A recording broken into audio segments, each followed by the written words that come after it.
Hey YouTube, so another brew day. Just bottled my Mexican hot chocolate stout, so figured why not pick up another extract kit. So this is a Brewer's Best Gluten Free Ale. Okay, and let's go over the ingredients list real fast. So we'll start off with two 3.3 pound containers of white grain sorghum syrup, gluten free. So that's so 6.6 pounds of that, of the syrup. Then 8 ounces of maltodextrin. That's basically our malt. And in addition, we have this 16 ounces of candy syrup made from beet sugar and water. Okay, so that's that right there. For our flavor addition, we have the spice pack. It has half an ounce orange peel, 1 ounce lemon peel, and then a Warflock tablet that you see right there. Cool, cool, cool.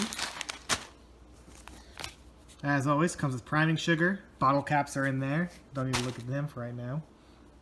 And then our hops, we're going to have basically 3 hop additions here. All Cascade, but their differences, we'll start off with 1 ounce of Cascade hops for our bittering. And then we'll have 2 later additions of half an ounce each of Cascade again for aroma. Now, this kit came with this Windsor ale yeast right here. British style yeast. And that's cool, but I also picked up this Safel US 05 yeast. And I'm going to be a little crazy today. And I'm going to put this and this into this beer and see what happens. We're home brewing. I want to see what's going to happen for myself. I don't want to just read forums. I want to see what's going to happen. So let's see. Obviously, I think if anything, they're going to compete, and whichever one is the stronger yeast will survive and continue to go on. But I want to see if we have a quicker attenuation or maybe a better attenuation with the combination of both of those. So we will see shortly.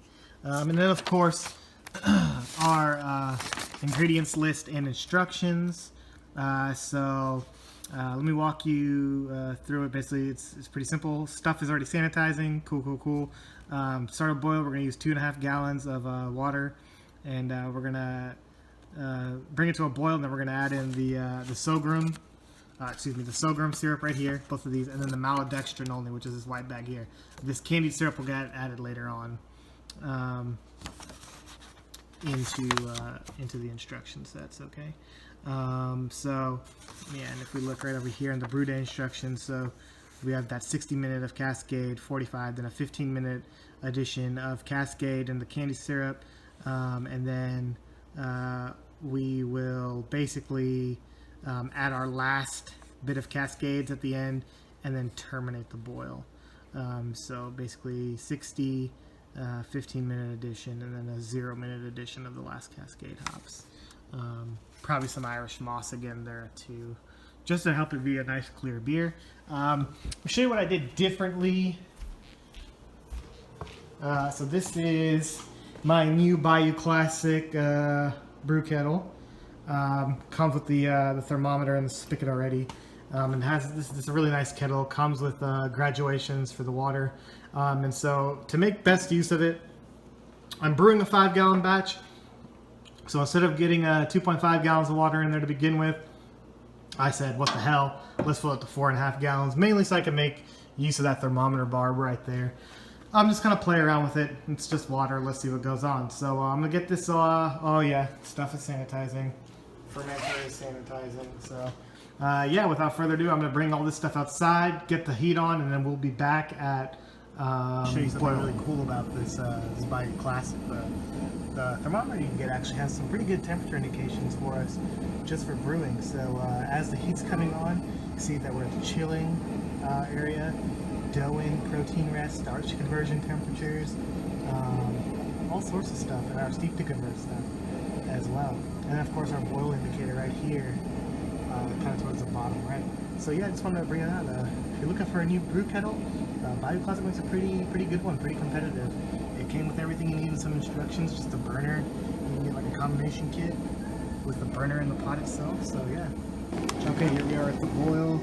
I've already added in my liquid malt extract and my maltodextrin, so first edition of 1 ounce of Cascade hops.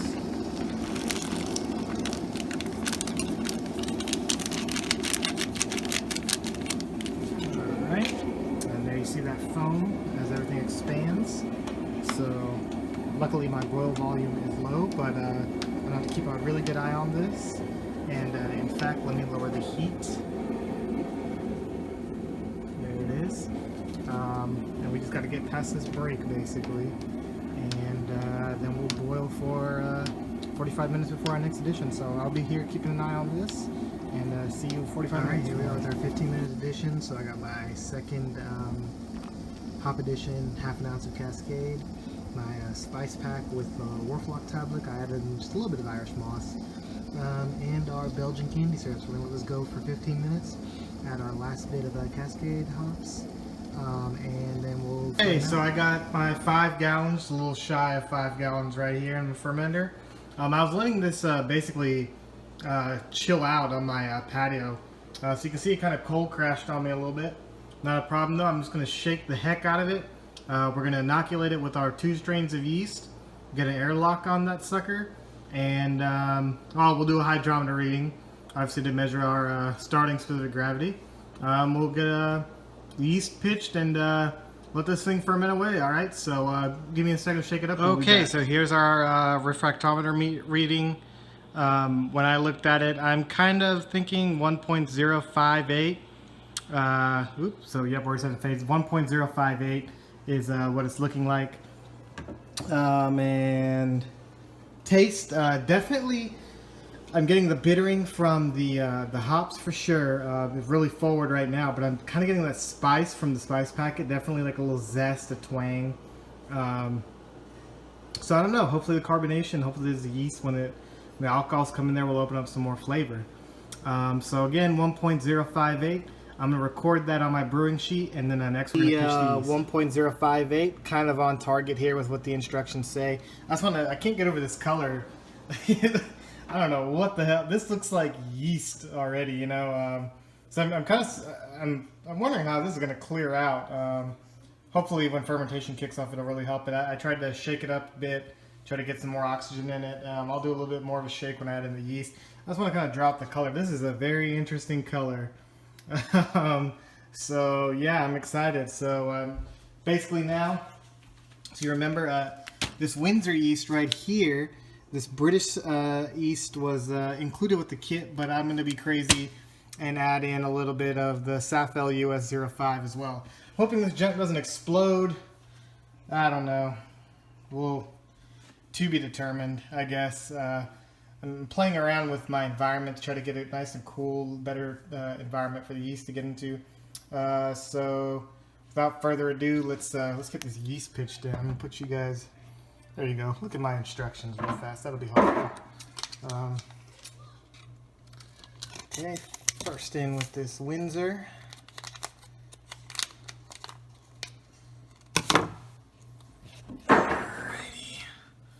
See how well I can do this. I apologize for the camera angles.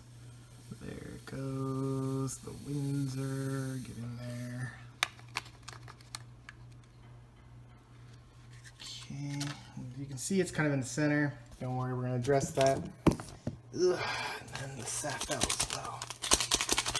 Ooh, I really hope this doesn't blow up. But watch it carefully.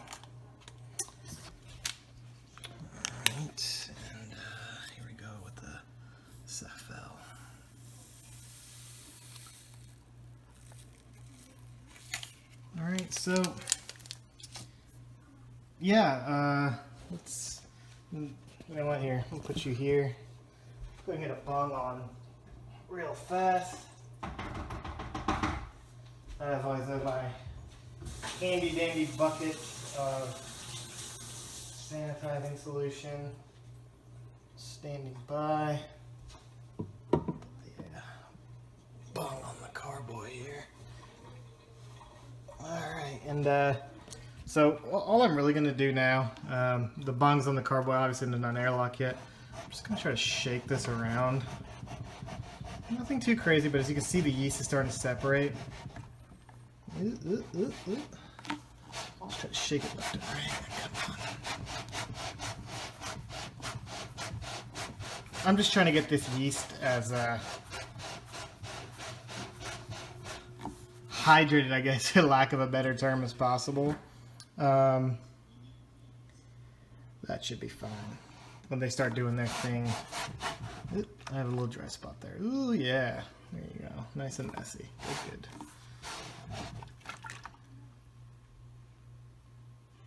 Alright, so let me get my airlock and everything ready, and I'll keep talking while you look at my beautiful countertops. Basically what we're expecting, yeasts, they're all in one sense the same, but they're not at the same time. And I know that's really cryptic, but what that means basically for us, when we take these yeasts and we add them all into our beer, they should compete, and whichever one is the strongest yeast should survive. I'm just putting together my airlock. Sorry for the suspense here, but they should compete, and whichever yeast is the strongest will survive and impart its magic onto the beer. And so essentially my hope is with this experiment, because this is more of an experiment for me. I saw the Gluten Free Ale, and like I said before, I didn't really want to make an IPA or anything like that. I was looking maybe for like a wheat kit, and they didn't have anything, so I just picked this up. But what I want to see really is what kind of flavors are these two different yeast strains going to impart? Every yeast, so yeast is what makes beer beer. So there's a famous saying, brewers make wort and yeast makes beer. So we can only control so much. We can put in flavoring and the amount of sugars and everything in there, but it's the yeasts that give us the beer, the character. Certain things that we look for, that's all in part to yeast. So yeah, that's pretty much it, guys. This fermentation round is standard, about 7 to 10 days. We're going to watch it. Hopefully we'll see active fermentation within the next 8 to 12 hours. As everything starts kicking off in here, and then I'm going to really keep an eye on it for the first 48 hours. If I see crazy head development, meaning the kreuzen, usually I expect when I do 5 gallons, I see my kreuzen come up kind of like right here, maybe what we call a 6-gallon mark, and I still have some pretty decent head space, so I'm never worried about it.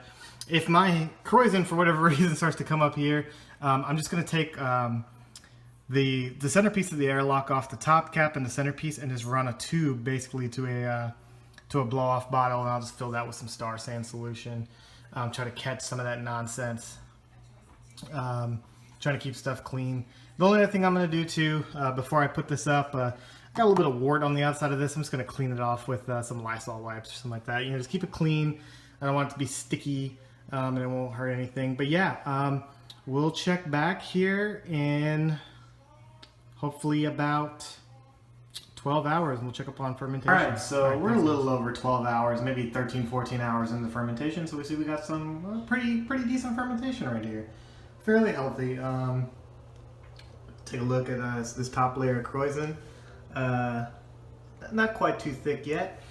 This isn't really a nice, like, super rolling fermentation like we might see in with a warmer temp. But if you look here, I changed where I'm fermenting to my laundry room. It's it's cooler in here because I got the dryer vent, letting in some cold air. So high side 72, low side 70 to maybe 68, 69. Nice, see a little bit of illumination there. And if we look in, we see a little bit of that activity of the yeast. So cool. Means our dual inoculation at least took. You can see the sediment and everything coming up, so happy with it.